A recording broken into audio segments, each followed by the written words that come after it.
So ayan kadayo, nandito tayo sa may yan, kung pamilyar niyo itong lugar dito. Ito yung kaya tayo dito sa may dike.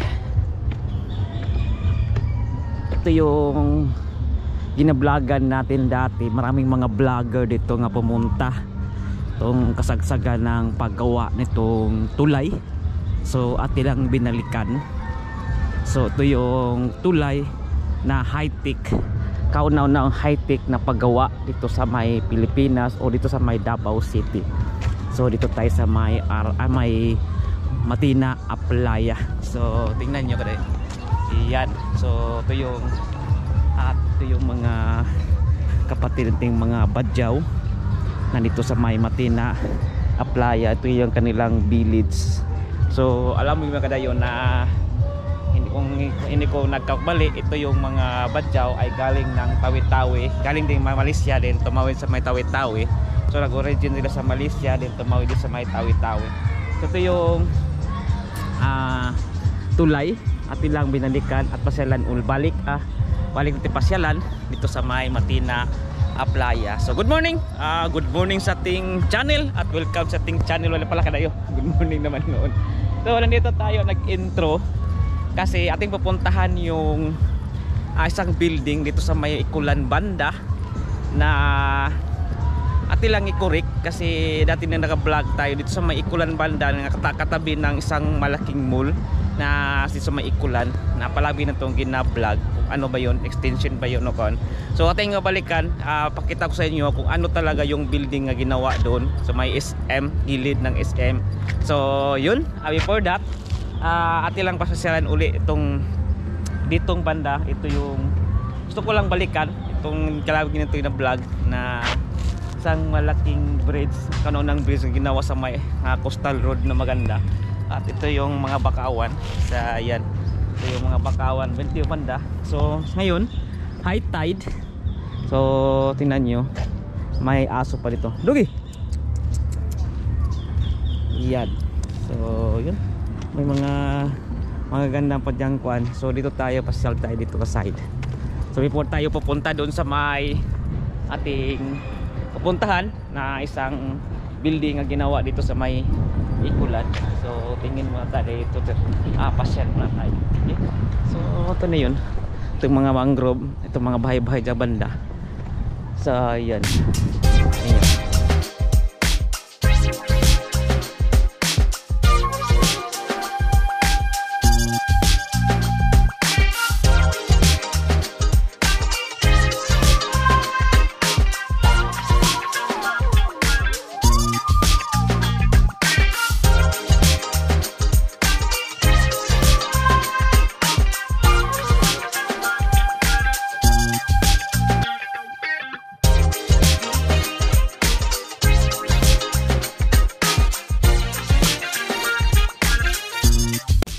So yan, dito tayo. Balik kasi dito sa may dulo kanina. Tapos di balik tayo dito na side. So pakita ko lang sa inyo kadayo. Dati nag-vlog tayo, ang daming mga basura dito. So ngayon ang linis na. So at may ground, may playground ng mga bata dito na pwede na silang maglaro. So malinis na dito nga area. So dati parang kaangkalat-kalat ng mga basura. So ngayon, yan tingnan nyo, balitambayan na ng mga parkinganan ng kanilang mga bangka. At saka yun, tingnan nyo, minimize yung mga basurang nakalagay dito. Wala naman. At saka ginagawa na nilang mga playground sa mga bata. May basketball court pa, may single basketball pa doon. Yan, ito may ilalim to ng tulay. So at yung mga bata dito naglalaro, naliligo yan, tingnan nyo. So ang saya-saya nila.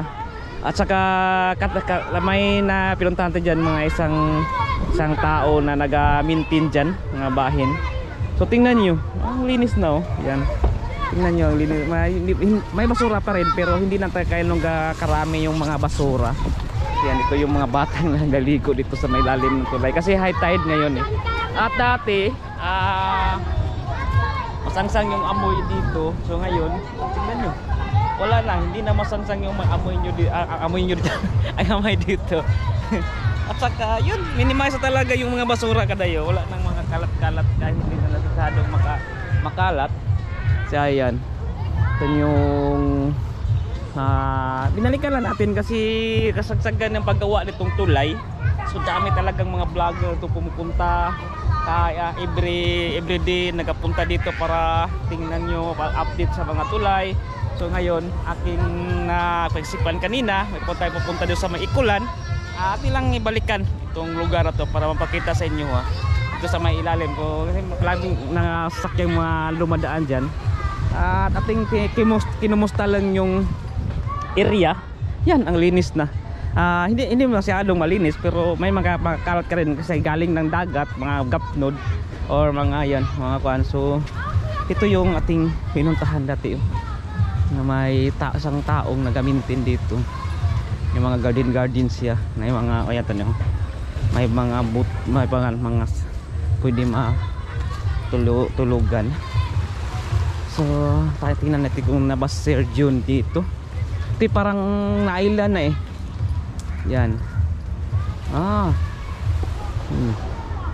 So yung mga tanim niyang mga vegetable, mga gulay-gulay, may mga kuwan.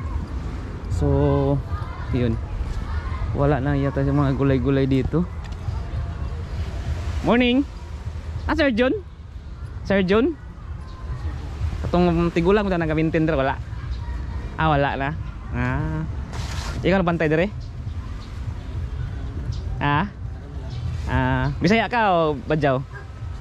Bisaya. Sorry ko So dito yung si Sir June nagkatambay dati.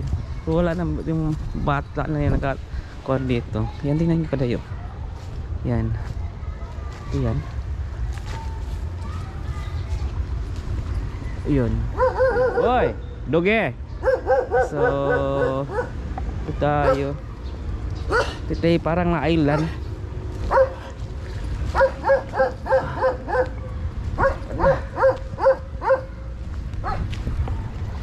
Yan. Ito yung Ulticon Builders na ginawa. Yan, tingnan nyo dito sa side. So ang linis na dito. Ay din man po tingnan nyo. Ganda dito tambayan kasi malamig. Malamig ang hangin. Dagat. Yan. Yung mga water breaker pa rin nakalagay dyan nga banda. But once nga low tide, itong area na to, hindi ito, walang tubig dito nga side. At dun sa banda, na island din, ginataniman ng sa barangay yata ng mga bakawan katulad dito. Kaya yun, malit pa lang. So yun, ito lang ang ating punta, ating tiningnan lang ulit. Itong lugar ang palaging ginapuntahan ng mga vlogger dati. Pagkatapos nito, so wala nang hindi ko nakakita ng mga vloggers na pumunta ditong area kaya ating pumuntahan. So yun, kadayo punta tayo doon sa may Ikulan banda at titingnan at i-correct ko sa inyo kung ano yung ginagawang building doon sa may Ikulan banda. Okay? Basta okay Let's go.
nasabi natin sa dati na extension ng SM.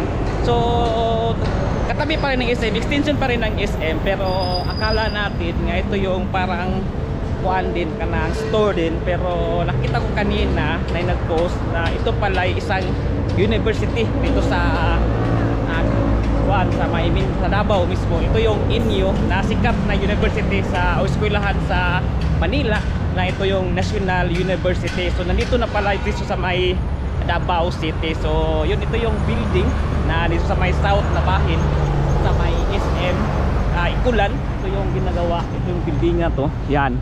So ito yung pala Inyo o University, National University, kasi ang SM pala, ito yung SM building or SM store ay isa sa mga tag-iya o isa sa mga may-ari ang yung sa Inyo. So ito yung ginagawa dito. So nandito na pala yung National University sa Mindanao. Kaya yun, patuloy pa rin sila nagtrabaho. Kaya pala mataas tong building na to. Yan, tingnan nyo, taas na building. So parang parang 5 story na building, at saka malapad to hanggang dun sa likod itong SM na to, kasi malaki tong area na to. So palagi tayong katatlo na yata itong pangalawa tayo nag-vlog dito, at ating pinasasabi palagi na ito yung SM extension dito sa may south na bahin. Pero ito pala ay isang universidad or isang school dito sa may Davao City na galing dun sa may Manila, dinala dito sa Davao. Ito yung National University. So yun, ang ganda na, at saka ang dami na talagang mga building na ginawa dito sa Davao na nandoon sa Manila lang dati, at saka pumunta na dito katulad ng yung Japang University dun sa may Matina, itong MacArthur Highway, itong Mapua. So yun, ito na yung kasunod na isang university sa Manila na sikat sa Manila na pupunta nila dito sa Davao. Kaya yan, ito pa lang SM, isa sa mga may-ari ng Inyo sa University of National University. Okay? Yan kasi yun, dito ng mga trabahante dito ang paggawa hanggang doon, galing to sa may kabilang side, dito may likod nito, galing ka doon, maikot lang pa dito, punta tayo sa may harapan para makita nyo yung na ginawa. So yun, araw gabi sila nagtrabaho.